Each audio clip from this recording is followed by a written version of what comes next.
SC ST కన్నా హీనస్థితిలో minorities ఉన్నారని Sachar committee నివేదిక చెబుతా ఉంది.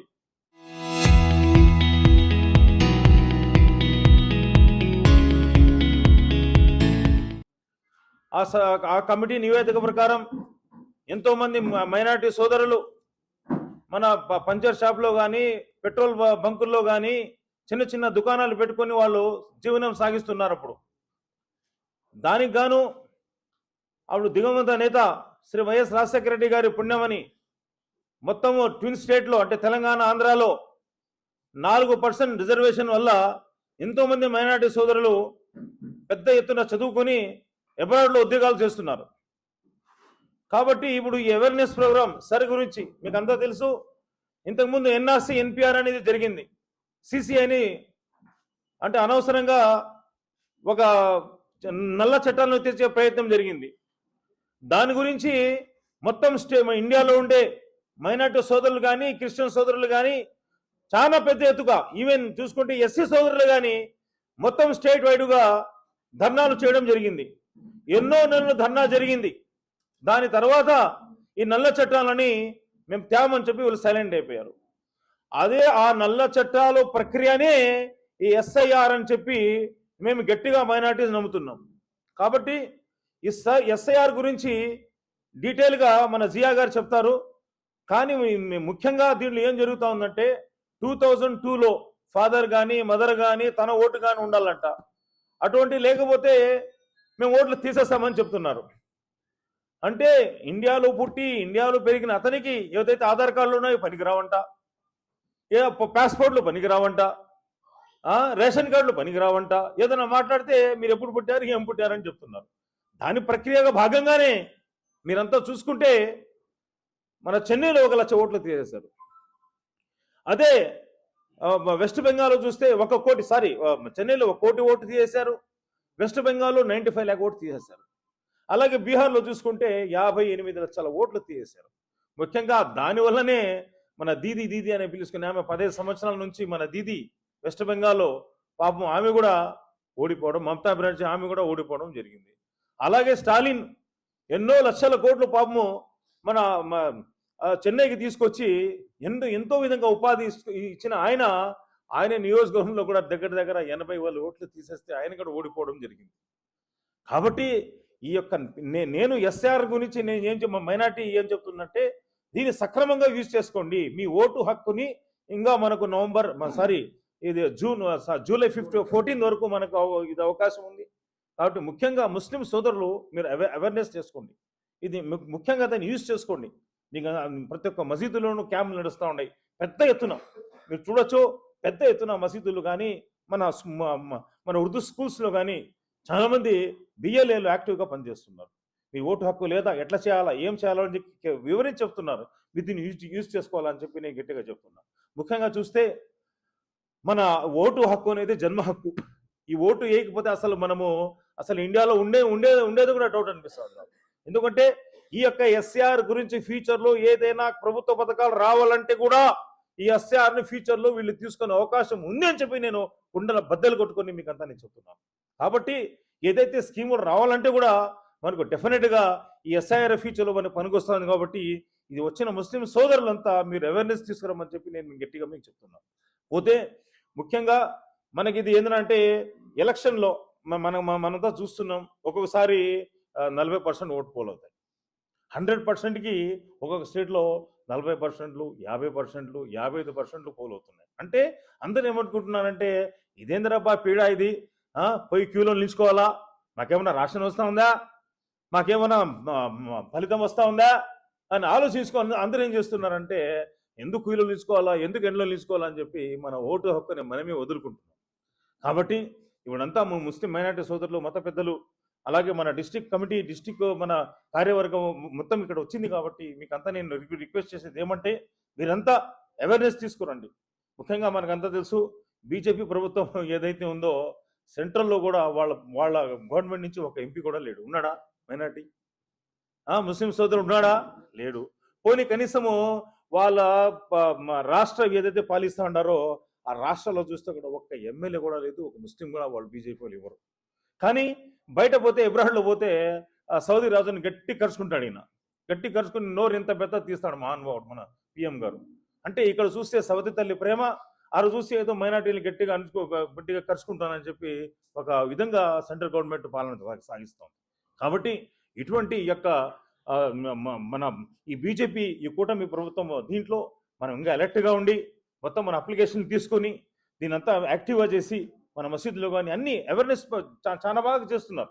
ముఖ్యంగా ఇంకో మాట ఏంటంటే, నిన్న తిరుపతిలో ప్రోగ్రాం జరిగితే అక్కడ చెప్తున్నారు అందరూ, అన్నా మన టీడీపీ వాళ్ళు ఎవరు లేరు, జనసేన వాళ్ళు బిఏలు ఎవరు లేరు, బీజేపీ వాళ్ళు బిఎల్ఏలు ఎవరు లేరు, ఓన్లీ కనబడతా ఉండేది మన వైఎస్ఆర్సీపీ బిఎల్ఏలే కనబడుతున్నారని చెప్తున్నారు. అంటే దీన్ని బట్టి మీరు అర్థం చేసుకోవాలి, ఎందుకంటే వాళ్ళు బిఎల్ఏలు అక్కర్లా, ఆల్రెడీ ఫిక్సింగ్ అక్కడ.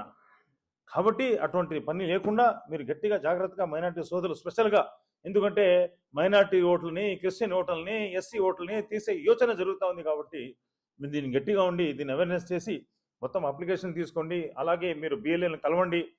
వాళ్ళు వస్తున్నారు అంతా ఇంటింటికి. నేనైతే తిరుపతిలో ఇంటింటికి కూడా తిరిగినాం మేము తిరిగి ఎంతోమంది బిఎల్ఏలతో మాట్లాడి మొత్తం వాళ్ళ ఓట్లు కూడా ఏదైతే ఓట్లు లేదో వాళ్ళు ఏం చేయాలని కూడా చెప్పడం జరుగుతుంది.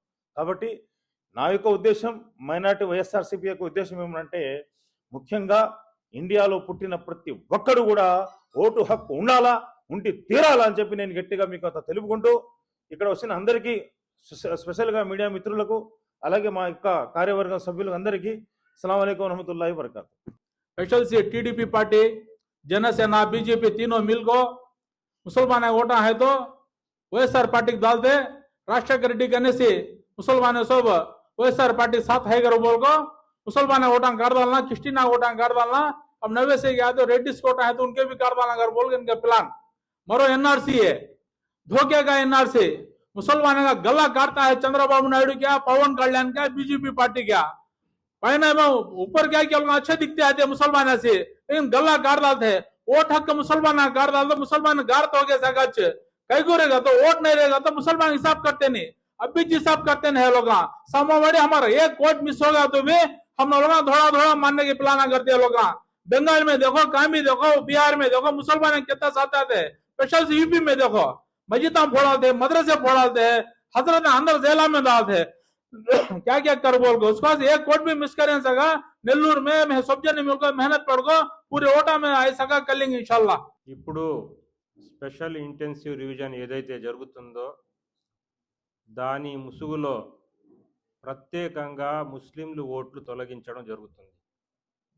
ముస్లింలు కూడా మరి ఎంత నిద్రలో ఉన్నారంటే, ఈరోజు ప్రభుత్వం యొక్క బిఎల్ఓలు వారికి ఫామ్లు అందించకపోతే కనీసం మాకు ఆ ఫామ్లు ఇవ్వలేదని కూడా వారు ప్రశ్నించకుండా వారు నిద్రలో ఉన్నారు.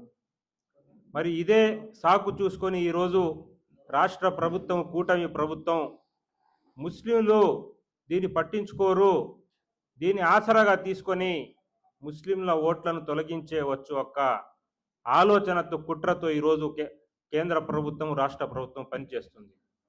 గతంలో 2002లో ఎవరికైతే ఓటు ఉందో వారికి ఈ ఓటుని కొనసాగించడం, లేక వారి తల్లిదండ్రులు లేక వాళ్ళ తాత ముత్తాతల వాళ్ళ యొక్క ఓట్లు ఉంటే వాళ్ళకి కొనసాగించాలని ఈరోజు ఎలక్షన్ కమిషన్ నిర్ణయించింది. అయితే ప్రతి ఒక్కరికి ముఖ్యంగా 90% ఓట్లు ఉన్నాయి. అయితే ఈరోజు ఆ ఓట్లు ఎలా మనం కనుగొనాలో, ఆ యొక్క ఎస్ఏఆర్ 2002 లిస్టులో నుంచి ఎలా రాబట్టుకోవాలో ఆ యొక్క అవగాహన లేని కారణంగా ఈరోజు చాలా మంది ముస్లింలు ఈ ఓటును కోల్పోవడం జరుగుతుంది. దాన్ని కాపాడుకోవాల్సిన బాధ్యత మన వైఎస్ఆర్ కాంగ్రెస్ పార్టీ నాయకుల మీద ఉంది. ఎందుకంటే మొన్న మనం చూసాం, నెల్లూరు నగర కార్పొరేషన్ కమిషనర్ ఏకంగా మంత్రి ఇటు టీడీపీ బిఎల్ఏలతో మాట్లాడి వాళ్ళకి లైన్ ఇస్తున్నాడు. ఎలా మన ఓట్లు వైఎస్ఆర్ కాంగ్రెస్ పార్టీ ద్వారా వచ్చే యొక్క వాళ్ళ అనుబంధ సంస్థల యొక్క ఓట్లు ఏ విధంగా తొలగించాలో ఈరోజు కాన్ఫరెన్స్ లో ఒక ఏకంగా కమిషనరే మాట్లాడుతున్నాడు. అంటే ఏ విధంగా కుట్ర జరుగుతుందో మన ఓట్లు తొలగించాలని, ఆ కుట్రని కూడా ఈరోజు వైఎస్ఆర్ కాంగ్రెస్ పార్టీ ఛేదించింది. మనం అందరూ గమనించాలి, మన ఓటు పోతే మన ఓటు బాగుంది పక్కనోడి ఓటు పోతే ఏమి అని మనం అనుకోకూడదు. ప్రతి ఒక్కరూ కనీసం వారు ఉండే యొక్క వీధిలో ఏరియాలో వారి చుట్టుపక్కల ఉండే ముస్లింల ఓట్లని వారిని తెలిపి మరి వారిని తీసుకొని పోయి వాళ్ళ యొక్క ఎన్యుమరేషన్ ఫామ్ ని నింపి ఆన్లైన్ దగ్గరుండి చేయాల్సిన అవసరం ఉంది. ఎంతో మందికి నేను అడిగితే పోతున్నారు, ఫామ్లు ఇచ్చేస్తున్నారు, వచ్చేస్తున్నారు. అయ్యా ఆన్లైన్ అయ్యిందా అని అడిగితే తెలియదు అంటున్నారు. పోయి అడగండి అయ్యా అయ్యిందో లేదో, ఫామ్ పక్కన పెట్టేస్తే రేపు ఓటు తొలగించిపోతే మీరు అడగడానికి అవకాశం ఉండదు. మీరు అక్కడ ఆన్లైన్ చేసుకొని ఆ ఫామ్ కూడా దగ్గరుండి సంతకం పెట్టి తీసుకురండి అంటే అది కూడా అవ్వడం లేదు మన వాళ్ళతో. ఎందుకంటే పేదోళ్ళు ముస్లింలు ఎక్కువగా ఉండేది, రోజు కూలి చేసుకునే వాళ్ళు, ఆ టైం లేక పోలేక చాలా ఇబ్బంది పడుతున్నారు. అందుకని ఈరోజు వైఎస్ఆర్ కాంగ్రెస్ పార్టీ నాయకుల్ని కూడా జిల్లా వ్యాప్తంగా కోరుతున్నాను, మీరు దగ్గరకుండి ఈ 10 రోజులు ఎంత కష్టపడతారో కష్టపడి మన ఓట్లని కాపాడుకోవాలని మీకు కోరుతున్నాను. ఇంత కష్టమైన ఎటువంటి పరిస్థితులైనా ఈరోజు మనకి ప్రజలకు వచ్చిన అవకాశం ఓటు హక్కును మనం లేకుండా చేసుకుంటే మటుకు భవిష్యత్తులో చాలా నష్టపోవాల్సి వస్తుంది.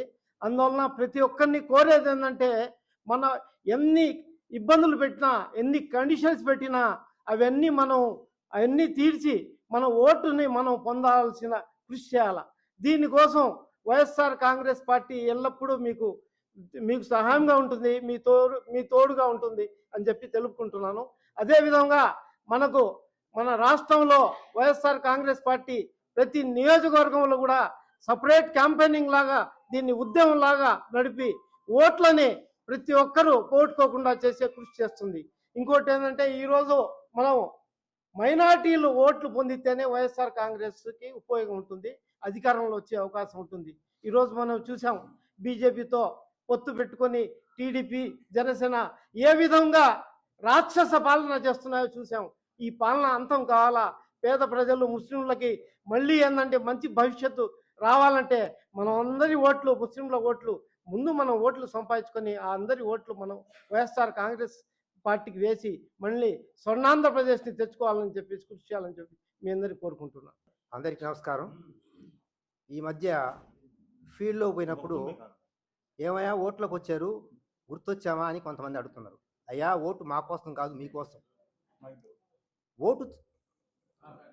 ఓటు వెనక పౌరసత్వం అనే కత్తి ఒకటి ఉంది బాబు. ఆ పౌరసత్వాన్ని నువ్వు నిరూపించుకోకపోతే రేపటి రోజు బండి పెట్టి ఎక్కమంటుంది. దానికోసం సపరేట్గా జైలు కూడా ఉంటుంది. ఆ రోజు ఎన్ఆర్సీ ఎందుకు ఫైట్ చేసాం మనం, అలాంటి సమస్య వస్తుందని. కాబట్టి ప్రతి ఒక్కరికి నా మనవి ఏంటంటే, మీరు మీ యొక్క ఇప్పుడు పశ్చిమ బెంగాల్లో వేణుగోపాల్ మంచి వెట్టరు, చాలా మంచి వాళ్ళ సత్సంబంధాలు వెళ్ళినోడు ఓటు హక్కు తీశారు, తర్వాత పాస్పోర్ట్ తీశారు. ఈరోజు ఈ దేశ పౌరుడే కాదంటున్నారు. అలాంటి దుష్ట పరిస్థితి మనకు రాకుండా ఉండాలంటే, మనం ఈ దేశ పౌరులుగా గుర్తించబడాలంటే ఓటు కోసం కాదు, పౌరసత్వం కోసం ప్రతి ఒక్కరు కూడా ఓటు కోసం ప్రతి ఒక్కరు చేయాలి. మీకు అర్థం కాకపోతే ఆ ఫారం మా దగ్గర తీసుకోండి, మేము నింపిస్తాం. మీ ఫారం కనపడకపోతే మీ ఓటు కార్డు తేయండి, మేము అడిగిస్తాం. ఎక్కడుందో మేము పూర్తి చేసిస్తాం. దయచేసి అందరూ కూడా మీ ఓటును సద్వినియోగం చేసుకొని ఓటు నమోదు చేసుకొని ప్రార్థిస్తున్నాం.